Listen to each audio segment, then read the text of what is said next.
I-shift dual clutch has two input shafts, which are alternately connected to the engine through two clutches. Here, the two parallel workflows are marked green and red. When driving, the first gear is engaged by one input shaft. At the same time, the other input shaft pre-selects the next gear.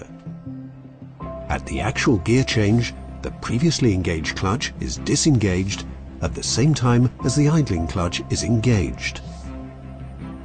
This results in a power shift and seamless transfer of power. The first time I drove a truck with this gearbox, I thought, this is perfect for heavy-duty trucks.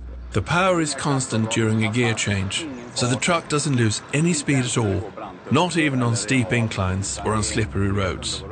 To demonstrate the difference that the new transmission makes, we compared two identical Volvo FHs on an incline. The truck in the right lane is equipped with a brand new I-shift dual clutch, the one in the left lane with a normal I-shift gearbox. Thanks to its consistent torque, the truck with I-shift dual clutch doesn't lose any speed at all when changing gear. Raked, they've ended up with a cubic metre inside more space, and it really shows, particularly when you're moving outside and inside the cab. Vegemite for me, crisps for Steve, and our potted miniature cactus. Having loaded all our gear, and with me wearing my new Aussie hat, we're now leaving sunny Brisbane and heading into rural Queensland, where we'll have our first stopover at Toowoomba.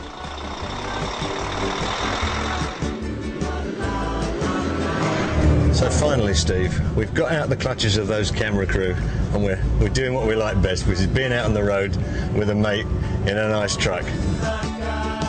We're driving in the Volvo FH16 with 700 horsepower, the top-of-the-range model for the Australian market. Steve, the one thing I've come to realise about Australia is that it's a land of extremes. Extreme heat, extreme cold, extreme loads and extreme roads. That's quite a cocktail for transport operators and drivers to learn to live with. It takes a unique truck to survive in this country, and it takes a unique driver to make that truck perform at its best. We can start in north of Australia where it's 50 degrees and move to the south of Australia in one trip where it can be extremely cold and wet and even ice and snow. So yeah, we have it all. From the inside, an FH16 looks pretty much the same as it is in Europe. Outside, there are clearly some big differences. Monster fuel tanks to cover those massive distances that Australian truck drivers have to cover. Big AdBlue tanks too, for the SCR, to ensure that the emission standard system works all the distance.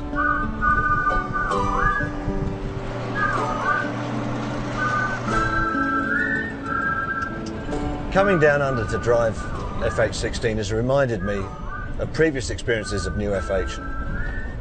And the thing that stands out for me is the quality of steering. It's a truck that it goes where you point it and it stays where you point it. There's none of the seesaw action on steering wheels that you found on trucks of yesteryear. The steering on new FH is incredibly precise. Steve, I notice you're not wearing that other hat. Do you think I can persuade you to wear that hat? Mate, you have more chance of getting me a ticket to the moon than me wearing that hat. After a long day of filming, we're now approaching our first stopover in Toowoomba, where Steve and I draw straws to see who gets to spend the night in the FH cab. And the lucky winner is... Well, it's coming up for 10:30 and I'm looking to bed down in the new FH Globetrotter cab to make sure I'm nice and toasty. I've got a lovely duvet, I've got a fantastic mattress, and I've got my Qantas pyjamas. So if you'll excuse me, I'm now going to go to bed. I'll see you tomorrow morning.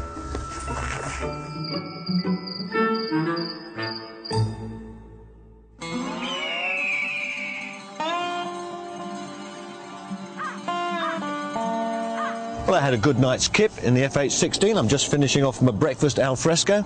Steve, today's assignment involves you doing all the hard work. We've got to take 3 trailers, hitch them up to the mighty FH16, and you're going to show me what it's like to drive a road train. How about that? No worries at all, mate.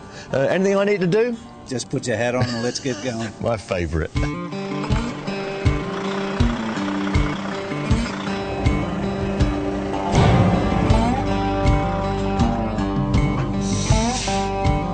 What exactly is this combination then?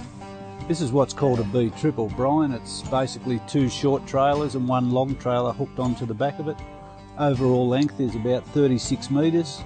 In weight terms, these combinations are allowed to run to about 90 tonnes. At the moment, we're at around 82 or 82.5 tonnes. Well, it's still quite a handful. It's a big truck. Yeah, it is a big truck. We're now heading down the road to Millmerran to see just how well the FH16 performs as a B triple combination.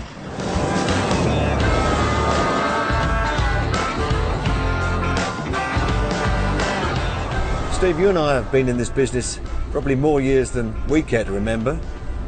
So how did you get into it?